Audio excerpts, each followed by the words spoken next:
Greetings. This is Mr. Nobody with a bit about student loans. Obviously, student loans should not be the obligation of the taxpayer, but what they should be the obligation of if the student cannot pay them, or all of them, then I think that indicates that the school themselves has not done a very good job, because a good school should not only teach the subject that they major in and all the other subjects they may also be expected to take.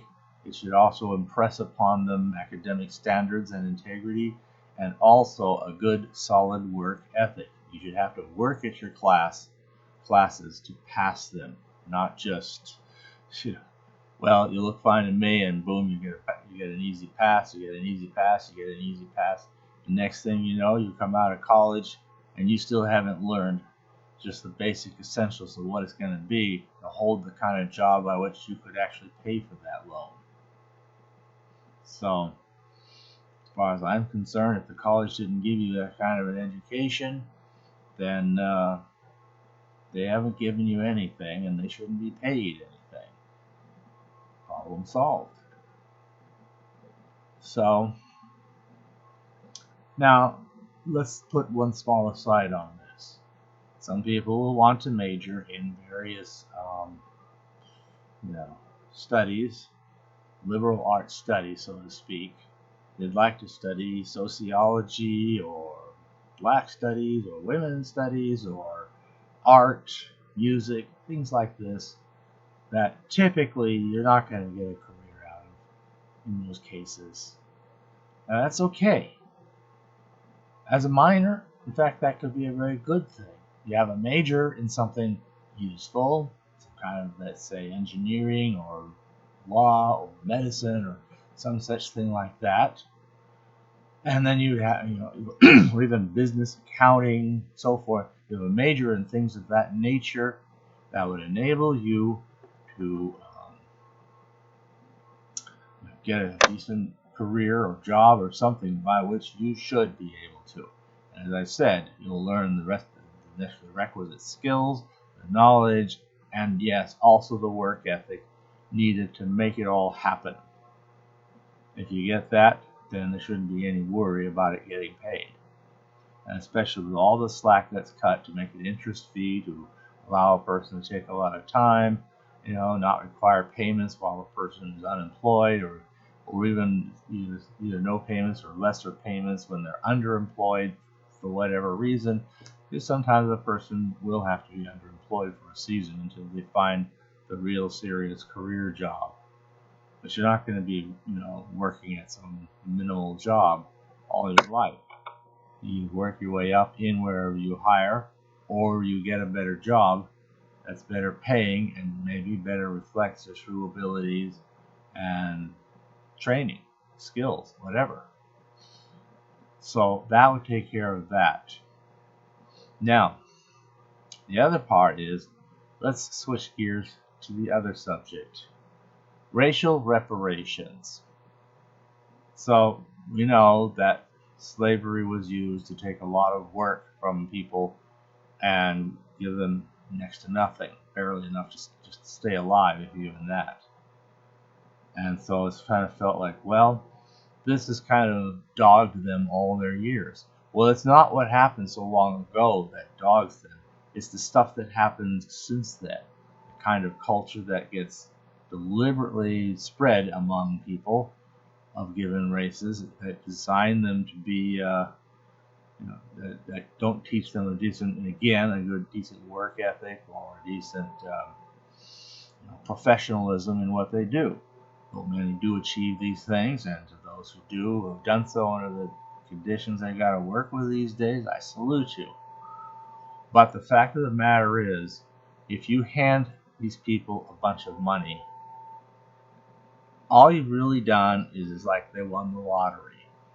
That's all. And you know what happens when people win the lottery? They get a bunch of money, they don't know what to do with it, they don't know how to manage it, they don't appreciate it, and inside of 3 to 5 years, it's gone.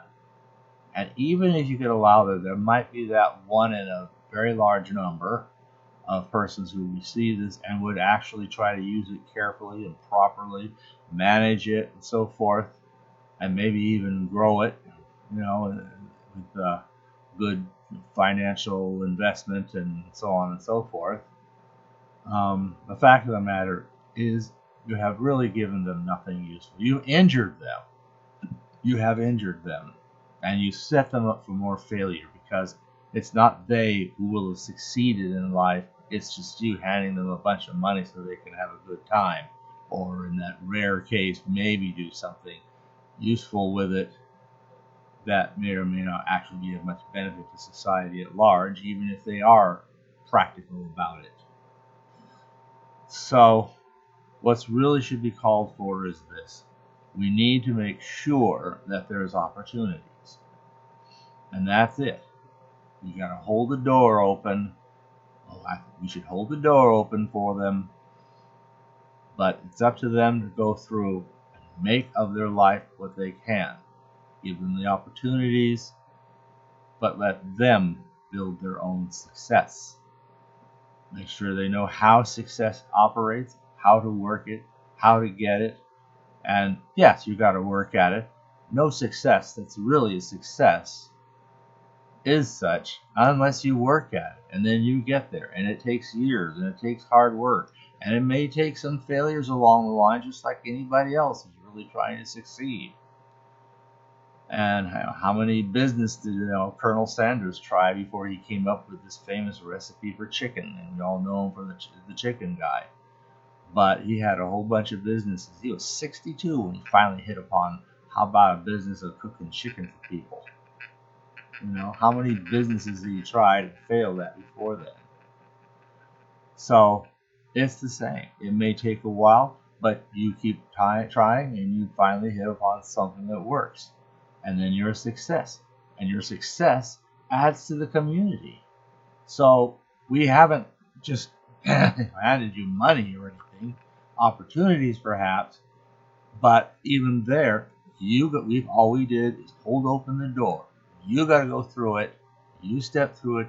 You build your own success, and you take it from there. And then when you know what went into it, you know what it took to get that money. You appreciate it, and you're going to spend it very carefully and wisely. So you're not going to lose that money. And that's how you gain true prosperity.